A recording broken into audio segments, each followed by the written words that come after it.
What happens when a woman who rose from the streets of the Bronx to one of the most recognizable performers on the planet sits down for what should be an interview to celebrate her career, only to have that career questioned by one of its supposed champions? This is exactly what went down during this iconic moment in daytime television, an exchange that felt like the air had been sucked out of the entire studio. What you're about to witness is a breakdown of the moment Jennifer Lopez, a global superstar who spent decades meticulously crafting her image, finally reaches a breaking point. And when that happens, the smooth, polished, put-together front that we've all known for years shatters. The studio falls silent. The audience sits in stunned awe, and Joy Behar quickly realizes, maybe a little too late, that she might have taken on the wrong person. But before we dive into this jaw-dropping back and forth, make sure you hit that subscribe button and leave a comment below, because after watching this, I guarantee you're going to have a lot of opinions. Let's rewind to the beginning. The studio lights are blazing, and Jennifer Lopez walks out and takes a seat at the now famous table. As always, she looks stunning. Her hair is immaculate, her makeup flawless. Everything about her appearance speaks to the precision and control that she's meticulously maintained over the past 30-something years of her career. The studio erupts in cheers. This isn't just your average television audience. These are people who have been following her career for decades. Women who have grown up with her music, her movies, her face plastered all over magazine covers and social media feeds. Jennifer Lopez is more than a celebrity to these fans. She's proof that the girl from the block really can rise to the top. Whoopi Goldberg kicks things off with pure enthusiasm. Our next guest needs absolutely no introduction, she says with a massive grin. She's a singer, an actress, a dancer, a producer, a businesswoman. The list goes on and on. Please welcome the incredible Jennifer Lopez. Jennifer beams and gives a small wave to the audience as they continue to applaud. Thank you so much, she says warmly. It is so great to be here. I love this show. Everything starts off friendly enough. When Sarah Haynes asks Jennifer about her new documentary, Jennifer's tone immediately becomes more personal. She speaks with such passion about the process of looking back on her life and letting the cameras capture both the good times and the challenges. She speaks of her kids, how she wants them to understand where she came from and what it took to get to where she is today. You know, making this documentary was probably the hardest thing I've ever done, she explains. Performing on stage or acting in a movie is one thing, but having people witness those intimate moments that you've spent your entire life protecting is something else entirely. The audience hangs on every word. This is the Jennifer Lopez everyone knows and loves, glamorous yet relatable, powerful yet grounded. The kind of superstar presence that feels curated yet authentic. Things were going perfectly, but then something shifts. Joy Behar leans forward slightly, and the entire vibe in the studio changes in an instant. So Jennifer, Joy starts, her tone taking on that familiar edge that all longtime fans of The View know is a precursor to a tough question. You talk a lot in the documentary about authenticity and being real, she continues. But let's be honest, your entire career has been meticulously built upon an image that you've carefully cultivated. How much of what we're seeing now is actually real? And how much of it is just a very expensive public relations strategy? The question hits the studio like a ton of bricks. The other hosts glance at each other with nervous eyes. The audience falls silent. Jennifer's smile is still there. But if you look closely enough, you can see the faintest flicker of tension around her eyes. I'm not really sure I understand your question, Joy, Jennifer says calmly, though there's an edge to her voice now. Everything in that documentary is real. It's actual moments in my life, real experiences, real challenges. But Joy is not backing down. If anything, the slight tension only seems to fuel her interrogation. Exactly, Joy retorts. But you've been doing this for 3 decades now. You've had entire teams of people dedicated to carefully managing your image. So isn't releasing a documentary about authenticity just another form of controlling the narrative? The jab is precise, aimed right at the core of what Jennifer is trying to convey. Some of the audience members squirm in their seats. Sunny Hostin looks like she's about to intervene, but Jennifer remains composed. Joy, she says, her voice even and controlled. There's a very big difference between conducting business professionally and being fake. Yes, I have a team. And yes, I'm careful about how my image is presented, but that doesn't mean the person you're seeing in that documentary isn't real. She pauses for a beat. It just means I've learned how to survive in an industry that can chew you up and spit you out if you're not careful. And in that moment, everyone in the room seems to realize it. This is no longer a friendly interview. Something much bigger is about to happen. Navigate. Joy lets out a short, humorless laugh. Oh, is that what we're calling it now? Navigate? Because I'm sorry, Jennifer. From where I'm sitting, it looks more like manipulation. You've built an entire empire convincing people that you're still Jenny from the block, all while living a lifestyle most people can only dream of. The reference to Jennifer's hit song is not lost on the audience. It's a clear and deliberate attempt to jab her. Jennifer's jaw tightens imperceptibly. The entire studio is now dead silent. The audience can feel the tension in the air. This is no longer just another morning talk show interview. Something much more significant is taking place. That song was about remembering where you come from, Jennifer says, her voice a little lower now. It was about staying grounded, no matter how successful you become. She pauses again, choosing her words carefully. I'm sorry if that concept is something you can't relate to. But for me, it's been the foundation of my entire career. Joy leans back, a smug smile spreading across her face. Oh, I can relate to the concept perfectly well, she says. I just question if you actually live by it. Then comes the next volley. When was the last time you took the subway, Jennifer? When was the last time you waited in line at a grocery store? When was the last time you did anything that the rest of us do on a daily basis? The questions have taken a decidedly personal turn. Jennifer's legendary discipline, the same composure she's maintained for decades under the intense glare of the spotlight, is being tested like never before. She takes a slow, deep breath, visibly steadying herself before responding. Joy, she says calmly, her voice retaining its measured tone. I grew up in a tiny apartment in the Bronx, sharing a bedroom with my two older sisters. My mother worked 3 jobs to put food on our table. Her voice is imbued with a quiet strength now. I didn't have professional dance lessons or voice coaches. I learned by watching MTV and practicing in my room for hours and hours. She looks directly at Joy. Everything I have today, I have earned.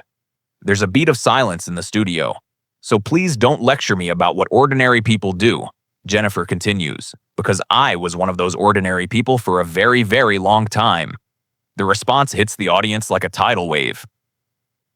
It's delivered with such quiet power and controlled intensity that it's undeniable.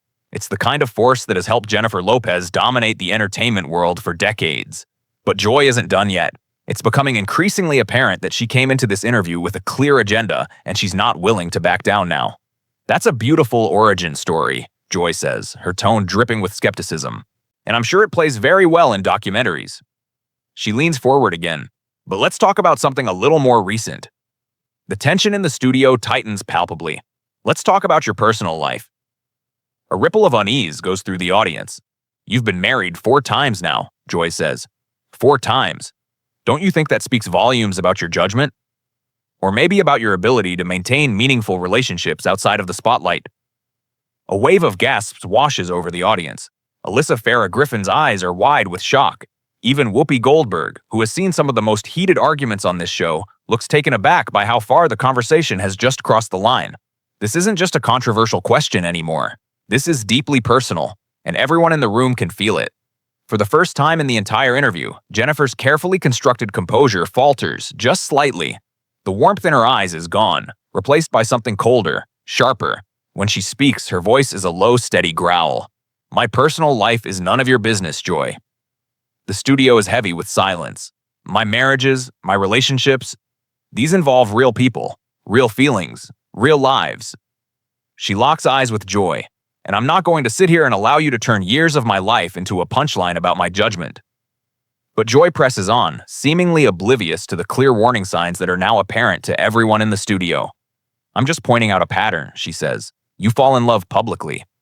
You get married publicly. You get divorced publicly. She shrugs casually, and then the cycle begins again. The studio grows even colder. At what point does it stop being a romance and start being content? At what point does your love life become another commodity that you're selling to the public? The accusation is brutal. For a fleeting moment, Jennifer just stares at her, utterly stunned. This is a woman who has performed for presidents, headlined the Super Bowl, and built a billion-dollar brand from scratch. And yet, for the first time in this entire interview, she is speechless. When she finally speaks, her voice is soft, but it carries a weight that fills the entire studio. You want to talk about my love life, Joy? She says slowly. Fine, let's talk about it. The audience leans forward, captivated. Let's talk about what it's like to try and find a real connection when every single relationship you have is dissected by millions of strangers. Her voice is sharp now. Let's talk about falling in love when you know that if it doesn't work out, people like you will mock you, dissect you, and judge you from the comfort of your own home. Jennifer leans forward slightly, her eyes locked on Joy's. Let's talk about what it feels like to have your heart broken in public. Time and time again. And still find the courage to pick yourself up and try again because you believe in love. The room is frozen. That's not content, Joy, she says firmly. That's being human. A beat of silence follows, but I wouldn't expect you to understand that. The response lands with devastating precision. For the first time in the entire exchange, the smug confidence on Joy's face flickers for a brief moment. But she quickly recovers, falling back on her familiar defensive posture. I'm just asking the questions that everyone else is thinking. Someone has to cut through all of this carefully constructed image and get to the truth. The truth? Jennifer lets out a short, incredulous laugh. You don't want the truth, Joy. You want controversy. You want headlines. You want a soundbite that will explode across social media for the next 24 hours. She pauses, letting her words sink in. That's not journalism, Jennifer continues. That's vampirism. The word hangs in the air, echoing through the silent studio. Joy's face flushes instantly, but before she can respond, Jennifer continues, her voice growing stronger, more confident with each sentence. You want to talk about the truth? Jennifer says. Here's the truth. I've been working since I was 18 years old. I've been told no more times than you could ever imagine. Her eyes stare straight ahead. I've been called too old, too ethnic, too ambitious, too much. A brief pause. And every single time I proved them wrong. The audience is completely still. That's the truth, Jennifer says firmly. But it doesn't fit the narrative you're trying to push, does it? Joy shifts slightly in her chair, attempting to regain control of the conversation. I'm simply pointing out the discrepancy between the image you present and the reality of your life, she says. That's a perfectly fair observation. Jennifer repeats the phrase slowly. A perfectly fair observation? And then it happens. Jennifer stands up. The entire studio seems to stop breathing. Standing there, she commands the stage with an unshakable presence that cannot be ignored. Let me tell you what a fair observation looks like, Joy, she says. A fair observation is that I've sold over 80 million records worldwide. Her voice booms across the studio. A fair observation is that I've starred in films that have grossed billions of dollars at the box office. Another beat of silence. A fair observation is that I've built businesses that employ hundreds of people. She leans forward slightly. Those are facts. And then she delivers the line that seems to freeze the room. What you're doing isn't observation, she says. It's character assassination disguised as an interview question. The tension in the studio is electric. The audience is utterly still. No one moves. No one speaks. This is not the polished, carefully constructed Jennifer Lopez we've grown accustomed to seeing. This is someone who has been pushed to the edge and has finally decided to fight back. Joy attempts to defuse the situation. I think you're being overly sensitive. Those are fair questions regarding public figures and authenticity. Fair questions? Jennifer's voice rises, filling the studio with a palpable force. Let me ask you some fair questions, Joy. The audience leans forward, eager to hear. What have you built? Jennifer asks. What have you created? Her eyes narrow, blazing with intensity. What have you contributed to the world besides sitting at this table and tearing other people down? The questions hang in the air. Jennifer continues, her voice steady but full of fire. I came to the biggest stage in this country with nothing but a dream and a work ethic that would crush most people. I've been a dancer, a singer, an actress, a producer, a businesswoman. I've failed publicly and gotten back up again. I've been publicly humiliated by tabloids and kept going. I've raised 2 children while running a career that would exhaust someone half my age. She pauses again. And I've done all of that while people like you question whether I deserve it. Joy opens her mouth to respond, but Jennifer raises her hand.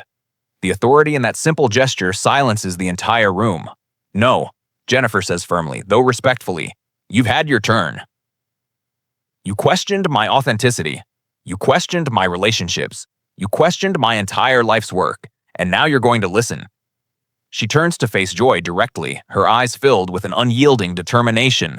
Do you know what I think all of this is really about? Jennifer says. I think you're bothered that I don't apologize for my success. The audience shifts in their seats. I think you're bothered that a Latina girl from the Bronx has accomplished all of this.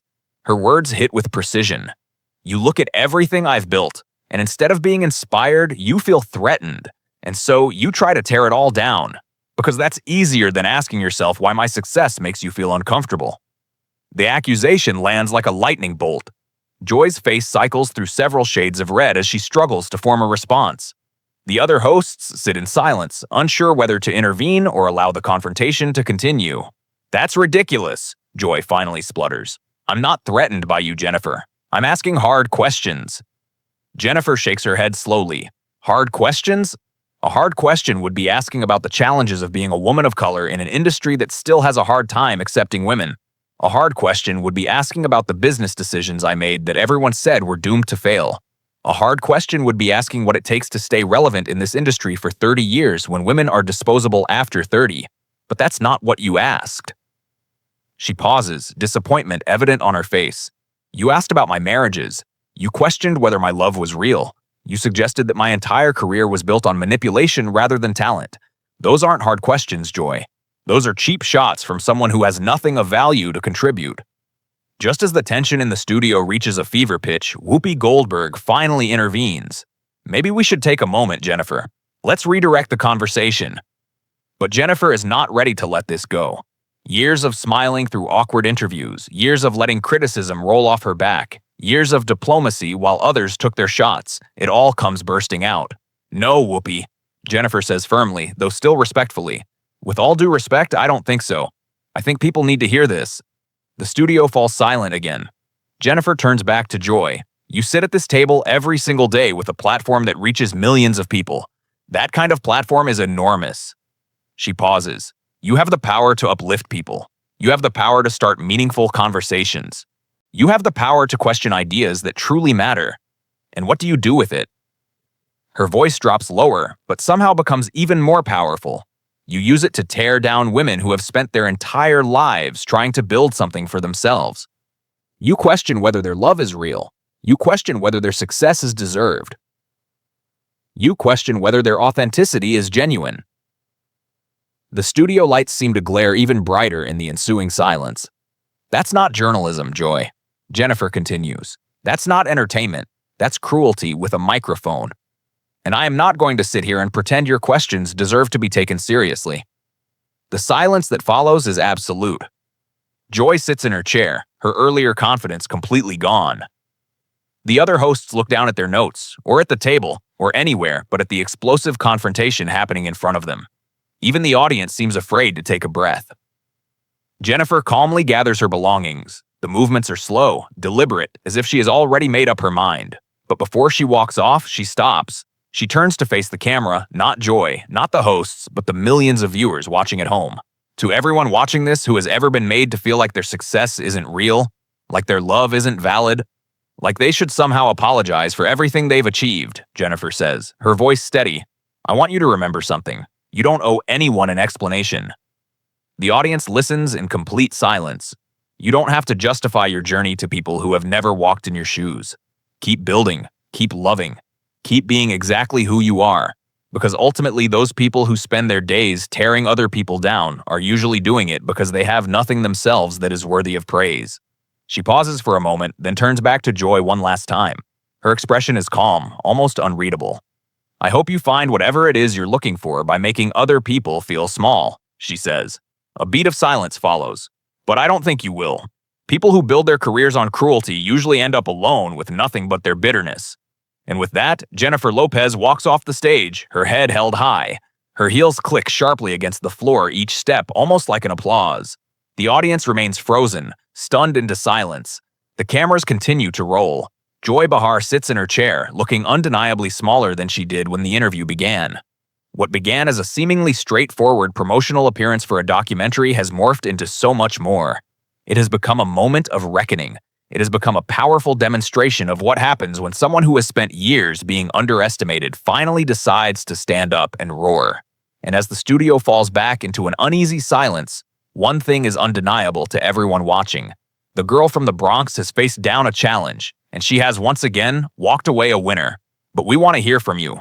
What do you think about this intense confrontation? Did Joy Behar cross the line, or was she simply asking the hard questions that a good interviewer should ask? Let us know your thoughts in the comments below, and don't forget to subscribe for more incredible stories that will leave you absolutely speechless.